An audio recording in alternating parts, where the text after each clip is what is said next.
Hi dears, welcome to Handmade Creation. അപ്പോൾ ഇന്നത്തെ video എന്ന് പറയുന്നത് ഹാൻഡ് എംബ്രോയ്ഡറി സ്റ്റിച്ചസ് ചെയ്യുവാനായിട്ട് എന്തൊക്കെ സാധനങ്ങളാണ് വേണ്ടതെന്ന് നിങ്ങളെ കാണിക്കുന്നതാണ്. അപ്പോൾ എന്തൊക്കെയാണ് വേണ്ടതെന്ന് നമുക്ക് നോക്കാം. അപ്പോൾ ആദ്യമായിട്ട് ഞാൻ എടുത്തിട്ടുള്ളത് തുണിയാണ്. ഈ തുണി എന്ന് പറയുന്നത് പോപ്ലിൻ ക്ലോത്താണ്. പോപ്ലിൻ ക്ലോത്തിൻ്റെ വൈറ്റ് ക്ലോത്താണ് എടുത്തിട്ടുള്ളത്. നമുക്ക് എല്ലാ തരം തുണി യൂസ് ചെയ്തിട്ടും ഹാൻഡ് എംബ്രോയ്ഡറി ചെയ്യാം കേട്ടോ. പക്ഷേ നമുക്ക് സ്റ്റിച്ച് ചെയ്ത് പഠിക്കാൻ്റെ ഏറ്റവും ബെസ്റ്റ് ക്ലോത്ത് എന്ന് പറയുന്നത് പോപ്ലിൻ ക്ലോത്താണ്. അപ്പോൾ പോപ്ലിൻ ക്ലോത്താണ് എടുക്കേണ്ടത്.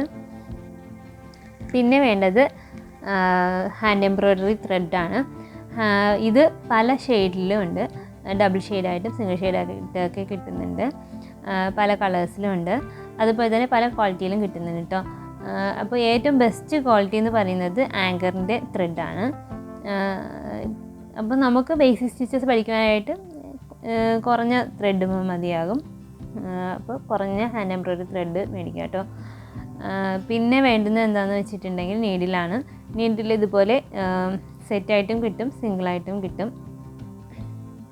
അപ്പോൾ പഠിക്കുവാനായിട്ട് നമുക്ക് സിംഗിളായിട്ടുള്ള നീഡിൽ മേടിച്ചാൽ മതി.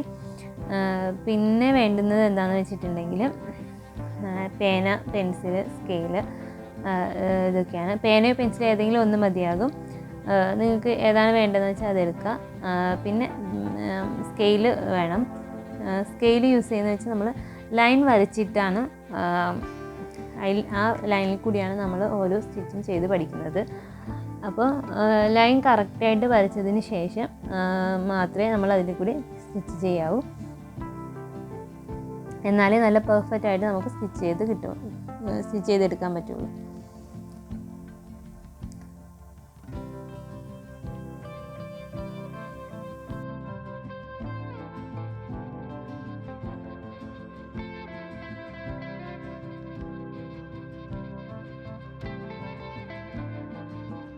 പേനയും പെൻസിലും സ്കെയിലും യൂസ് ചെയ്തിട്ട് ഇതുപോലെ ലൈൻ വരച്ചതിന് ശേഷം മാത്രമേ സ്റ്റിച്ച് ചെയ്യാവൂ. അതിന് വേണ്ടിയിട്ടാണ് പേനയും പെൻസിലും യൂസ് ചെയ്യുന്നത്.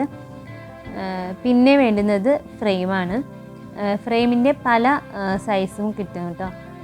മീഡിയം, ലാർജ്, അങ്ങനെ പല സൈസും കിട്ടും. അപ്പോൾ ഇതൊരു മീഡിയം ഫ്രെയിമാണ് കേട്ടോ. പിന്നെ അപ്പോൾ ഇത് എങ്ങനെയാണ് സെറ്റ് ചെയ്യുന്നതെന്ന് കാണിച്ചു തരാം. ഇതിൻ്റെ മുകളിലെ സ്ക്രൂ ഒന്ന് ലൂസാക്കിയതിന് ശേഷം അപ്പോൾ അതിൻ്റെ ഉള്ളിൽ വരുന്നൊരു ഫ്രെയിം കൂടിയുണ്ട്. ആ ഫ്രെയിം ഇളക്കി മാറ്റി സെപ്പറേറ്റ് ചെയ്തതിന് ശേഷം ഫസ്റ്റ് വരുന്ന ആ ഫുൾ റൗണ്ടായിട്ടുള്ള ആ ഫ്രെയിമിനെ വെച്ച് കൊടുത്തിട്ട് അതിൻ്റെ മുകളിലേക്ക് നമ്മുടെ പോപ്ലിൻ ക്ലോത്ത് ഇട്ട് കൊടുക്കുക. അതിനുശേഷം അതിൻ്റെ മുകളിലേക്ക് വരുന്ന ആ സ്ക്രൂ വരുന്ന ഫ്രെയിമിനെ ഈ ക്ലോത്തിൻ്റെ മുകളിലായിട്ട് വെച്ച് കൊടുക്കുക.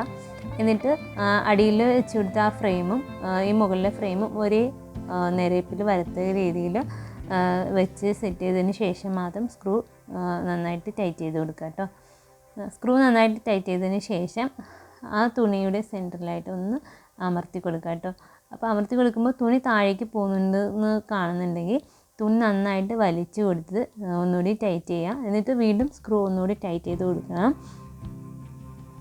അല്ലെങ്കിൽ സ്ക്രൂ ടൈറ്റ് ചെയ്തില്ലെങ്കിൽ നമ്മൾ വീണ്ടും സ്റ്റിച്ച് ചെയ്ത് തുടങ്ങുമ്പോഴത്തേക്കും വീണ്ടും തുണി പഴയതുപോലെ താഴേക്ക് ഇങ്ങനെ ഇറങ്ങി വരും. അതുകൊണ്ട് ഒന്നുകൂടി സ്ക്രൂ ടൈറ്റ് ചെയ്ത് കൊടുക്കണം. അതിനുശേഷം നമ്മൾ അതിൻ്റെ സെൻറ്ററിൽ ഒന്നുകൂടി പ്രസ് ചെയ്യുമ്പോൾ താഴേക്ക് പോകുന്നില്ല എന്നുണ്ടെങ്കിൽ ഓക്കെ ആയിട്ടുണ്ട് കേട്ടോ. അപ്പോൾ ഇങ്ങനെയാണ് ഫ്രെയിമിലേക്ക് തുണി അറ്റാച്ച് ചെയ്ത് സെറ്റ് ചെയ്തെടുക്കുന്നത്. അപ്പോൾ അടുത്തതായി വേണ്ടത് കത്രികയോ അല്ലെങ്കിൽ ഇതുപോലെ ത്രെഡ് കട്ടറോ ആണ്. അപ്പോൾ ഇതെങ്ങനെ യൂസ് ചെയ്യുന്നത് വെച്ചിട്ടുണ്ടെങ്കിൽ നൂലെടുത്തിട്ട് നമുക്കിങ്ങനെ പിടിച്ചിങ്ങനെ കട്ട് ചെയ്യാം. ഇതുപോലെ ഇത്രയേ ഉള്ളൂ. അപ്പോൾ ഇത് രണ്ടിലും ഏതെങ്കിലും നമുക്ക് യൂസ് ചെയ്യാം. അപ്പോൾ ഒന്നുകൂടി നമുക്ക് എന്തൊക്കെയാണ് സാധനങ്ങൾ വേണ്ടതെന്ന് നോക്കാം. കത്രിക വേണം, ഹാൻഡ് എംബ്രോയ്ഡറി ത്രെഡ് വേണം. അപ്പോൾ ഹാൻഡ് എംബ്രോയ്ഡറി ത്രെഡിൻ്റെ ഈ പേപ്പർ ഇങ്ങനെ പോയി കഴിയുമ്പോൾ നൂലിങ്ങനെ കുരുങ്ങാനൊക്കെ ചാൻസ് ഉണ്ട്. അതുപോലെ നമ്മൾ 2 നൂല് യൂസ് ചെയ്തിട്ടാണ് സ്റ്റിച്ച് ചെയ്യുന്നത്. അപ്പോൾ നൂലൊക്കെ വേസ്റ്റായി പോകാതിരിക്കാനായിട്ട് മെടഞ്ഞെടുക്കുക കേട്ടോ. ത്രെഡിനെ സെപ്പറേറ്റ് ആയിട്ട് എടുത്തിട്ട്. അപ്പോൾ അത് മുന്നേ ഞാൻ ചെയ്തിട്ടുണ്ട്. ആ വീഡിയോ വേണമെന്നുള്ളവർക്ക് അവിടെ ഞാൻ മുകളിൽ കൊടുക്കാം. അതിലൊന്ന് കയറി നോക്കാം കേട്ടോ.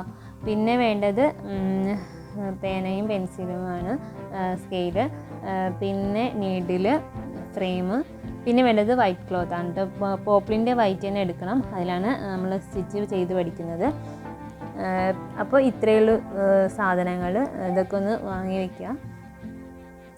അപ്പോൾ അടുത്ത വീഡിയോ മുതൽ സ്റ്റെപ്പ് ബൈ സ്റ്റെപ്പായിട്ട് ഓരോ സ്റ്റിച്ചസും ഞാൻ ഇടുന്നുണ്ട്. അപ്പോൾ ഇത്രയുള്ള ഇന്നത്തെ വീഡിയോ. അപ്പോൾ അടുത്ത വീഡിയോയിൽ വീണ്ടും കാണാം.